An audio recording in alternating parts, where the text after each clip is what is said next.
다 같이 사도신경하심으로 우리의 신앙을 고백하며 새벽 예배 하나님께 올려드리겠습니다.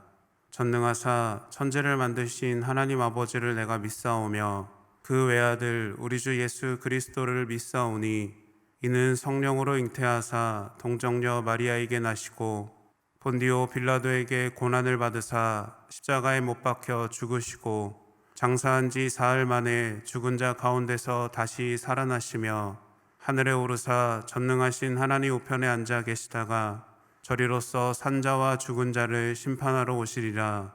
성령을 믿사오며 거룩한 공회와 성도가 서로 교통하는 것과 죄를 사하여 주시는 것과 몸이 다시 사는 것과 영원히 사는 것을 믿사옵나이다. 아멘.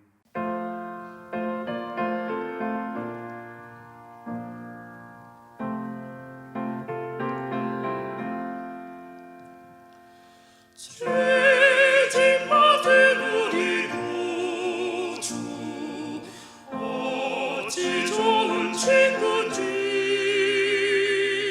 걱정 계시 무거운지 우리 주께 맡기세. 주께 고함 없는 거라 받을 받지 못하네. 사람들이 어찌하여 아뢰 줄을 모를까. 시험 걱정 모든 괴로움 없는 사람 누구가. 부질없이 낙심 말고 기도드려 하래세. 이런 진실하신 친구 찾아볼 수 있을까. 우리 약함하시오니 어찌 아니하리까. 근심 걱정 무거운 짐 아니 진짜 누군가. 피난처는 우리 예수 주께 기도드리세. 세상 친구 멸시하고 나를 조롱하여도 예수 품에 안기어서 참된 위로 받겠네. 오늘 우리에게 주시는 하나님의 말씀은 예레미야 16장 14절에서 21절까지의 말씀입니다. 여호와의 말씀이니라. 그러나 보라, 날이 이르리니 다시는 이스라엘 자손을 애굽 땅에서 인도하여 내신 여호와께서 살아계심을 두고 맹세하지 아니하고 이스라엘 자손을 북방 땅과 그 쫓겨났던 모든 나라에서 인도하여 내신 여호와께서 살아계심을 두고 맹세하리라. 내가 그들을 그들의 조상들에게 준 그들의 땅으로 인도하여 드리리라. 여호와의 말씀이니라. 보라, 내가 많은 어부를 불러다가 그들을 낫게 하며 그 후에 많은 포수를 불러다가 그들을 모든 산과 모든 언덕과 바위 틈에서 사냥하게 하리니 이는 내 눈이 그들의 행위를 살펴보므로 그들이 내 얼굴 앞에서 숨기지 못하며 그들의 죄악이 내 목전에서 숨겨지지 못함이라. 내가 우선 그들의 악과 죄를 배나 갚을 것은 그들이 그 미운 물건의 시체로 내 땅을 더럽히며 그들의 가증한 것으로 내 기업에 가득하게 하였음이라. 여호와 나의 힘, 나의 요새, 환난 날의 피난처시여. 민족들이 땅 끝에서 주께 이르러 말하기를 우리 조상들의 계승한 바는 허망하고 거짓되고 무익한 것뿐이라. 사람이 어찌 신 아닌 것을 자기의 신으로 삼겠나이까 하리이다. 여호와께서 이르시되 보라, 이번에 그들에게 내 손과 내 능력을 알려서 그들로 내 이름이 여호와인 줄 알게 하리라. 아멘. 사랑의 주님, 오늘도 우리와 함께 하시는 하나님의 은혜에 감사를 드립니다. 나의 삶의 자리에서 나를 도우시며 나와 함께 하시는 하나님을 경험하는 삶이 되게 하여 주시옵소서. 우리를 사랑하셔서 구원의 은혜를 베풀어 주시고 우리를 지키시고 인도하시는 하나님의 손길 가운데 감사와 순종으로 나아가는 믿음의 자녀가 되게 하여 주시옵소서.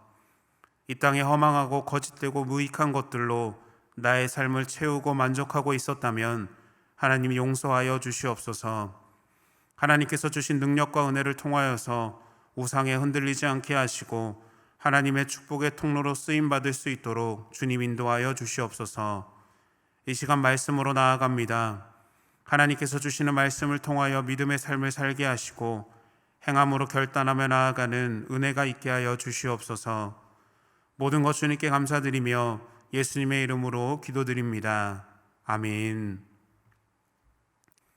할렐루야. 오늘도 하루를 예배로 시작하며 믿음의 발걸음으로 나오신 모든 성도님들을 축복합니다. 오늘 드리는 예배를 통하여서 하나님의 풍성한 은혜를 누리시고 우리의 마음을 만지시는 회복과 치유의 손길을 느끼시며 기도의 응답을 누리시기를 축원합니다. 언행일치라는 말이 있습니다. 이 말은 내뱉은 말과 실제 행동이 어긋나지 않고 꼭 맞는다라는 뜻입니다. 말을 함부로 해서는 안 되고 또 내뱉은 말은 실천해야 한다라는 것이지요. 그렇다면 언행일치의 반대말은 무엇일까요? 다 아시겠지만 언행불일치입니다. 그 의미 역시 내뱉은 말과 실제 행동이 어긋나서 맞지 않는다라는 뜻입니다. 제가 군생활 때 만났던 후임이 있습니다. 몸이 조금 통통했던 후임이었는데요. 어느 날 이렇게 이야기하더라고요. 오늘부터 다이어트 하겠습니다. 저를 비롯해서 분대원들이 옆에서 열심히 다이어트 하라고 응원을 했습니다. 그런데 다이어트를 선언하고 선택한 음식을 보고 저희들은 깜짝 놀랐습니다. 그 음식은 연양갱이었는데요. 연양갱을 박스로 주문해서 매일 저녁마다 2-3개씩을 먹는 겁니다. 이 후임이 다이어트를 성공했을까요? 며칠 후에 후임은 영양갱을 포기하고 저희와 밥을 먹기 시작했습니다. 예레미야 16장 말씀을 보면 하나님도 언행불일치를 하고 계십니다. 예레미야 16장 1절에서 13절은 유다가 경험할 커다란 재앙을 예고합니다. 예레미야 16장 2절 말씀입니다. 너는 이 땅에서 아내를 맞이하지 말며 자녀를 두지 말지니라 라고 말씀합니다. 그 심판은 결혼과 출산을 금지시킬 만큼 어마어마합니다. 그 땅에 살고 있는 사람들, 특별히 결혼하여 자녀를 낳은 자들과 그들이 낳은 자녀들 모두가 고통을 당한다라는 겁니다. 그리고 그들을 매장해 줄 사람도 없고 슬퍼해 줄 사람도 없을 만큼 앞으로 경험하게 될 민족적 고통의 정도가 강하다는 점을 말씀하고 있습니다. 이것만 보면 하나님의 분노가 얼마나 큰지 예루살렘과 유다를 완전히 멸하실 것만 같습니다. 하지만 이렇게 강하게 말씀하시는 하나님의 진짜 목적은 심판이 아닙니다. 하나님의 분노와 심판은 그 백성들에게 소망과 희망의 씨앗이 됩니다. 하나님의 심판이 있기에 유다 백성들은 다시 일어날 수 있었던 것이죠. 본문 14절, 15절 말씀입니다. 여호와의 말씀이니라.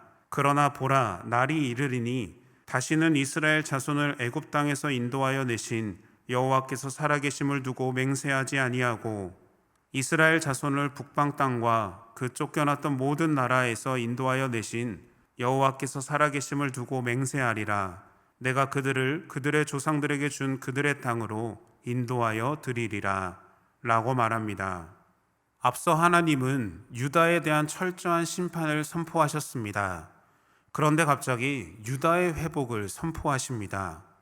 보라, 날이 이르리니 라는 말은 언젠간 그날이 오겠지라는 막연한 기대가 아니라 지금 오고 있다라는 의미입니다. 여러분, 유다가 어떤 민족입니까? 그들은 하나님의 선민으로서 하나님께서 택하신 하나님의 백성입니다. 그런데 유다의 완악함으로 인해서 하나님은 유다를 심판하실 수밖에 없었던 것이죠. 하지만 오늘 본문을 통해서 유다의 회복에 대한 예언을 주심으로 하나님께서 그들을 미워하여 징계하거나 버린 것이 아님을 보여주고 계십니다. 사랑하는 여러분, 하나님은 오늘도 우리가 죄를 지으면 우리를 징계하십니다. 하지만 그 징계가 우리를 미워하거나 버리시려는 것이 아닙니다. 하나님의 징계는 우리를 바른 길로 인도하기 위한 하나님의 사랑입니다. 믿음을 가진 자들도 죄를 지을 수밖에 없습니다. 그런데 중요한 점은 하나님의 징계 앞에서 우리가 어떤 태도를 가지느냐입니다. 따라서 우리는 징계에 초점을 맞추는 것이 아니라 징계를 통하여서 바른 길로 이끌고자 인도하시는 그 하나님의 사랑을 고백하는 여러분들이 되시기를 축복합니다. 우리에게 가장 선한 길로 인도하신 하나님의 사랑을 느끼며 우리를 돌보시는 그 하나님의 은혜를 누리는 여러분들이 되시기를 축원합니다.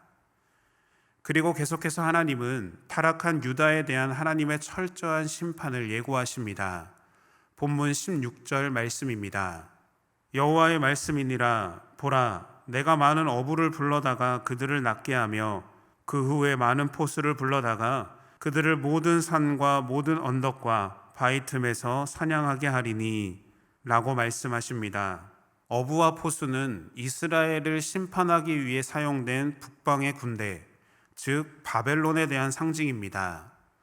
유다를 심판하는데 많은 어부를 불러서 낫게 하고 그 후에 많은 포수를 불러서 모든 산과 언덕, 바위 틈에서 사냥을 한다라는 것이지요. 이것은 도무지 심판을 벗어날 길이 없다는 뜻입니다. 유다 백성들은 그들이 믿었던 세상의 우상들이 힘이 되어줄 것이라고 믿었습니다. 그것들이 환난 날의 피난처여 견고한 요새가 될 것이라고 생각했던 것이죠. 그러나 오늘 말씀은 분명하게 말합니다.